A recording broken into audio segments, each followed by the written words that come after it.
Honestly, at this point it feels like every time you refresh your phone during an international break, there's another Arsenal player on the injury list. It's becoming a pattern.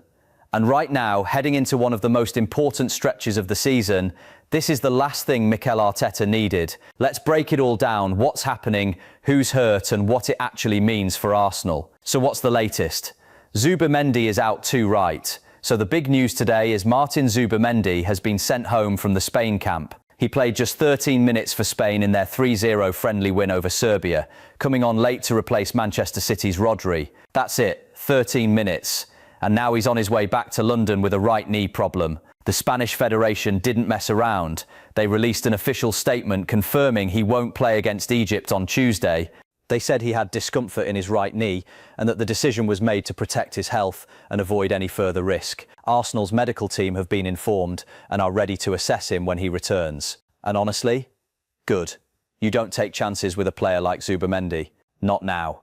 Not with everything that's still to play for this season. For those who might not know, Fabrizio Romano was the first to break this news, posting on his X account this morning confirming that Zubimendi was leaving the Spain camp and would not face Egypt. When Romano posts it, you know it's official. No debate needed. Who is Zubimendi and why does this matter so much? Quick background for anyone still getting to know him. Zubimendi joined Arsenal last summer from Real Sociedad, and yes, it was Romano who broke that transfer too. He dropped his famous "here we go" back in May 2025, confirming that Arsenal had agreed a deal and that Zubimendi had verbally agreed to a long-term contract. The fee? Around €60 million through his release clause.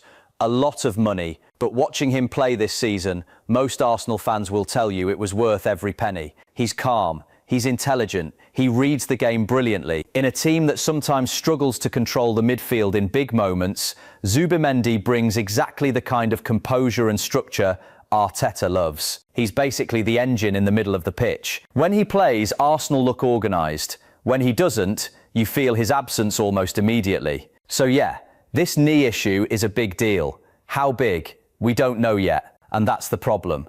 But it's not just Zubimendi. This is a full-blown injury crisis.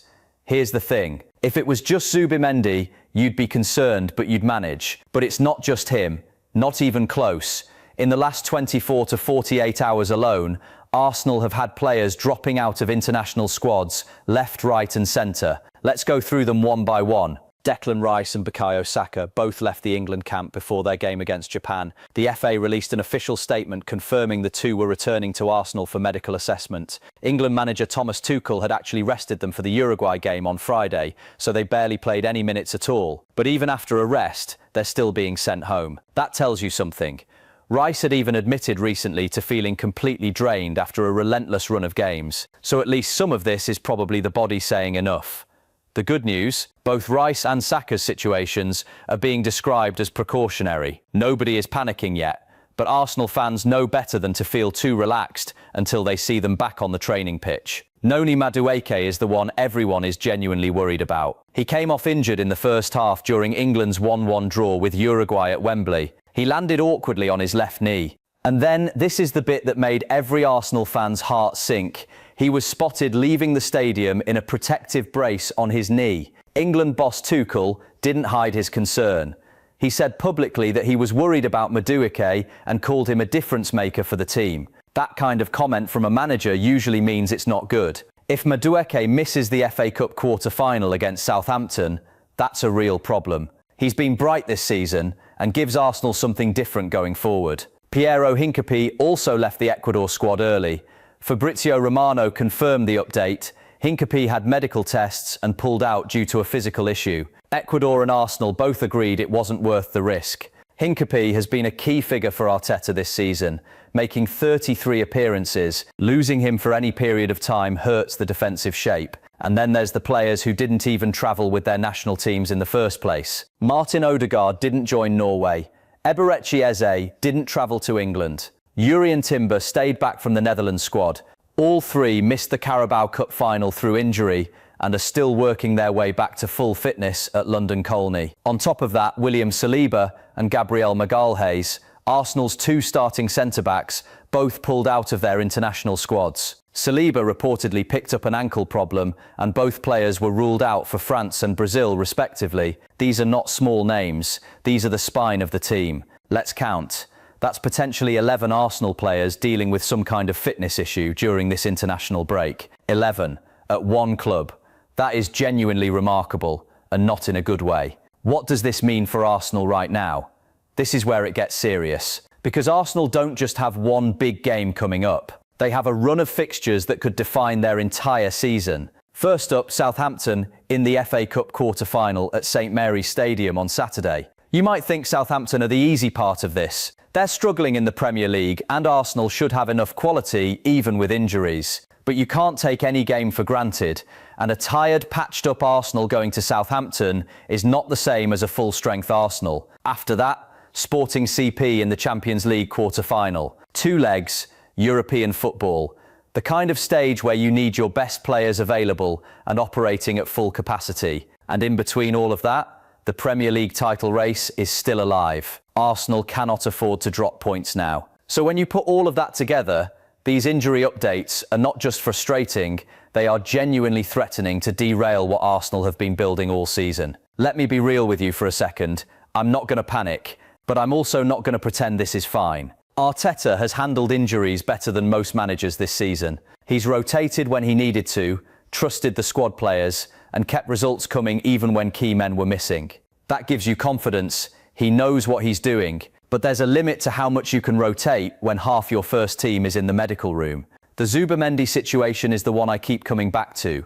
He only played 13 minutes for Spain, 13, and his knee is already reacting. Is this something that's been building for a few weeks? Has he been carrying this? Those are the questions Arsenal's medical staff will be asking right now. And what about Saka?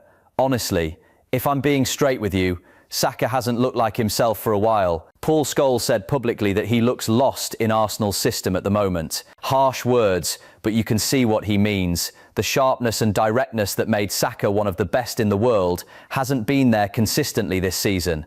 Maybe rest is exactly what he needs. Maybe this international break, as chaotic as it's been, is actually giving him time to reset properly. That's the silver lining here, if there is one. A lot of these players are coming back to London Colney early. They get extra days of rest and recovery before the big games start again. Arteta will use that time wisely. A few questions for you because I want to know what you think. Do you think Arteta's squad is deep enough to handle this injury run and still compete on 3 fronts? Or is this the moment where everything starts to thin out? And what worries you more right now, Madueke's knee, Zubimendi's fitness, or the overall tiredness in the squad? All 3. Because I honestly can't pick one. Also, and this is genuine, do you think the international break format needs to change? Clubs at the highest level are doing 60+ games a season. International breaks keep pulling key players away, and they keep coming back injured. It's not a coincidence. It's happening every break. At what point do we have a proper conversation about protecting players? Where does this leave Arsenal? Right now, in a tricky but not impossible position. The medical team will assess everyone over the next few days. Some of these will be minor, some might be more serious. We'll know more by midweek. But the key matchups, Southampton, Sporting and the Premier League run-in, are all coming fast. Zubimendi's return from Spain is being treated carefully, and that's the right call. Fabrizio Romano confirmed the news early, and it lines up with everything Arsenal and the Spanish Federation have said officially. His knee needs to settle down. No risks. Rice and Saka are hopefully fine, precautionary both of them, but hopefully is doing a lot of work in that sentence. Madueke, I'm not going to lie, the knee brace picture coming out of Wembley was not good viewing. Tuchel's words after the game were not reassuring. We just have to wait and see on that one. Final thought, Arsenal are still in the title race, still in the Champions League, still in the FA Cup. 3 chances at something special this season. But this is the moment where things can slip, where fatigue and bad luck and a string of injuries turns a great season into another nearly season. Arsenal fans know that feeling too well. Arteta needs his players back fit, he needs them back sharp, and he needs them back soon. The next few weeks will tell us everything about what this Arsenal team is really made of. Stay strong, Gunners. We've been here before. Let's see how we respond.